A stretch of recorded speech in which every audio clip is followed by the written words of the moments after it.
या कार्यक्रमाचे उद्घाटक वाघसाहेब, सर्व सन्माननीय व्यक्ती आणि ग्रामस्थ. देशी गोवंश हे पहिल्यापासूनच त्याचं महत्त्व होतं. मधल्या काळामध्ये जे काय दुधाचा पुरवठा कमी होत चालला आणि प्रति माणसी आपल्याला जे काय 250 मिली किमान 250 ml दूध प्रत्येकानं रोज घेतलं पाहिजे, हा जो आपला क्रायटेरिया आहे.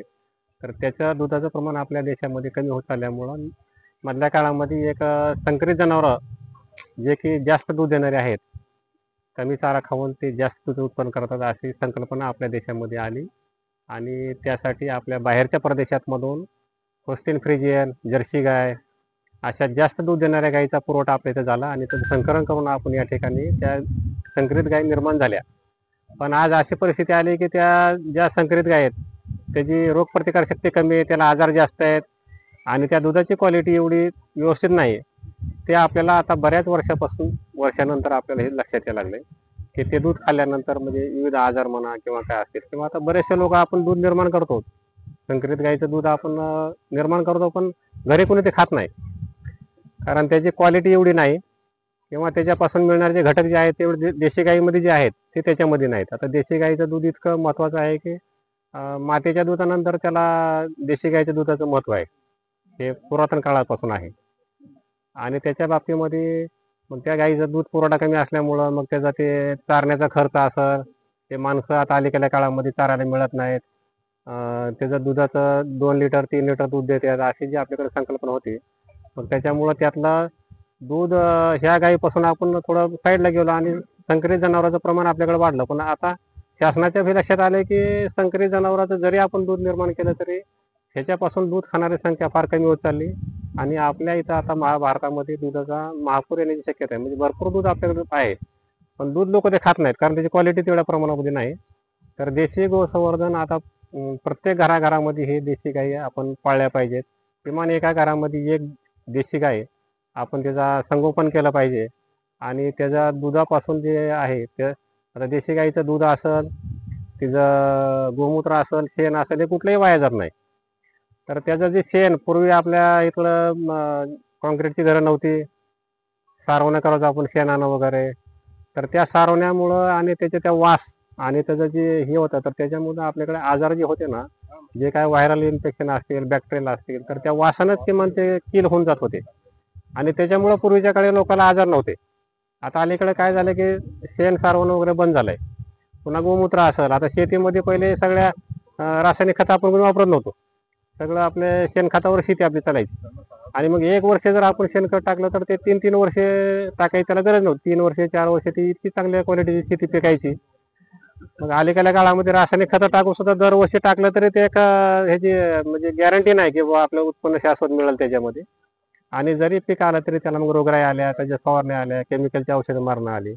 तर ह्याच्यासाठी शासनाने ह्याचा पूर्ण बारकाईनं अभ्यास केला आणि लक्षात असं आलंय की ह्या देशी गाईचं दूध आता ज्या ज्या भागामध्ये आणखीन जिथं जिथं लोक देशी गाईचं दूध खातात ही, तर तिथं लोकांचं आजारी पडण्याचं प्रमाण कमी आहे, त्यांची शरीरयष्टी चांगली आहे.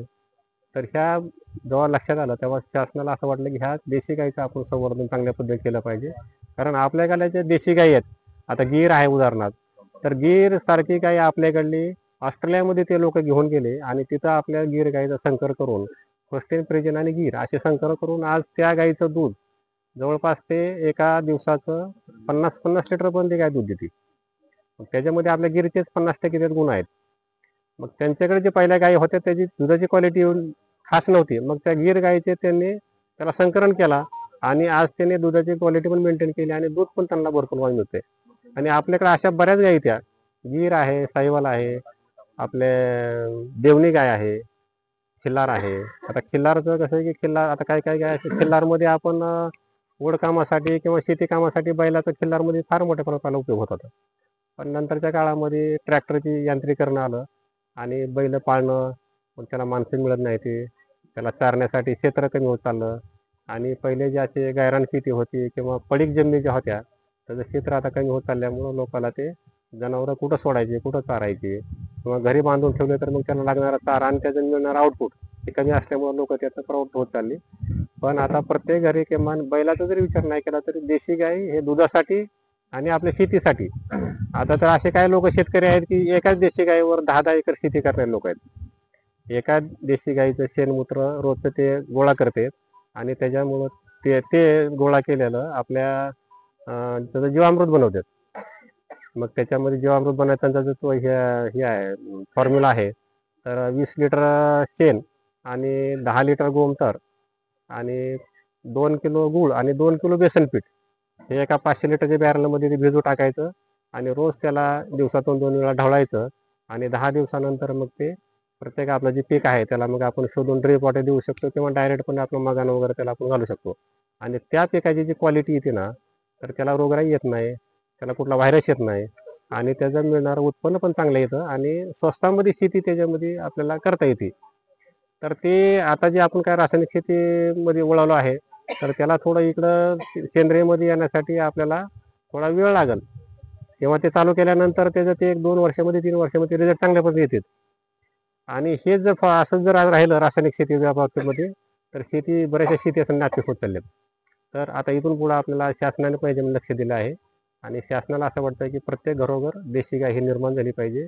किमान त्या देशी गाईचं दूध आपल्या घरी लहान मुलाला सगळ्यांना खाऊन, जरी मार्केटला तुम्हाला त्याला विकता नाही आलं तरी ते किमान घरच्या घरी तरी आपण ते खाल्लं पाहिजे. आणि आपल्याला जे काय आता दरवर्षी कुठले ना कुठले नवीन आजार आपल्या भागात यायला लागले किंवा आपल्या देशामध्ये येतात, तर त्या आजाराचं आजार आपल्या कुणाला होऊ नये आणि आपली सर्वांची रोगप्रतिकारशक्ती चांगली राहावी, त्या दृष्टीनं देशी गाईचं महत्त्व आता वाढत चाललं आहे.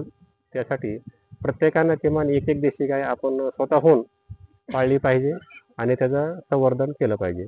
बाकी दुसरं आता चाऱ्याच्या बाबतीत सांगितलं यांनी, तर आपल्या पशुसंवर्धन खात्यामार्फत आपण दरवर्षी मोठ्या प्रमाणात 100% अनुदानावर आपण चारा बियाणं पुरवठा करत असतो. तर मका बियाणं वगैरे आपण आता सध्या फॉर्म आपले आता गेलेले आहेत. जरी आणखीन कोणाला मक्याचे बी वगैरे पाहिजे असेल तर फॉर्म आमच्याकडे भरून द्या. आपल्या पशुवैद्यक दवाखान्यातून त्यांना जे कुठल्याही आपण ते पाठवून देऊ आणि तुम्हाला त्या दवाखान्यामध्ये 100% अनुदान त्यातून मिळून जाईल.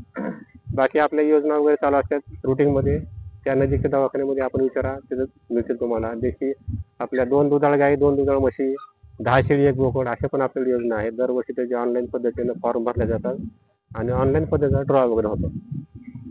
तर या कार्यक्रमामध्ये देशी संवर्धनाच्या बाबतीमध्ये आपण सर्वांनी देशी गाईचं महत्त्व ओळखून सर्वांनी हा व्यवसाय म्हणण्यापेक्षा आपल्या कुटुंबासाठी याची फार महत्त्वाची गरज आहे की ओळखून प्रत्येकानं एक गाय 2 गाय देशी आपण पाळल्या पाहिजेत आणि ते आपल्या त्याचा शेणखताचा शेतीला पण उपयोग होईल आणि आपल्या आरोग्य पण सर्वांचं सुदृढ राहील. आता शासनानं आपले जसा कृषीला पतपुरवठा केला जातो, तसं कृषीसारखंच आपल्या दूध पशुसंवर्धनाला त्यांनी आता त्याच्या लेवलची मान्यता दिलेली आहे. त्याच्यामुळे इथून पुढच्या काळामध्ये जे काय आपल्या दवाखान्यामध्ये काय समजा कर्मचारी भरती असेल किंवा जे काय अनुदान देण्याची पद्धत असेल किंवा जे काय जास्तीत जास्त आपल्याला काय जे वाटप करता येईल मेडिसिन चांगल्या पद्धतीचं असेल, तर हे भरपूर प्रमाणामध्ये आपल्याकडे आता नवीन येणार आहे. तर त्या दृष्टीनं पशुसंवर्धन खातं आम्ही या बाबतीत सगळे सतर्क आहोत आणि सर्वांनी आपल्या भागातल्या जनावरांना लसीकरण वगैरे वेळची वेळेला करून घ्यावं. दवाखान्यामध्ये कुठल्याही लसीची कमतरता कधी नसते. आमचे डॉक्टर पण येतात, पण आपण पण त्या ठिकाणी तुम्ही बोलवून घेऊन करून आपल्या जनावरांना लसी वगैरे तुम्ही काळजीपूर्वक त्या टोचून घेतल्या पाहिजे, जेणेकरून आपल्याला साथीचे कुठले आजार येणार नाही. यासाठी सर्वांनी लक्ष राहावं, एवढे बोलून मी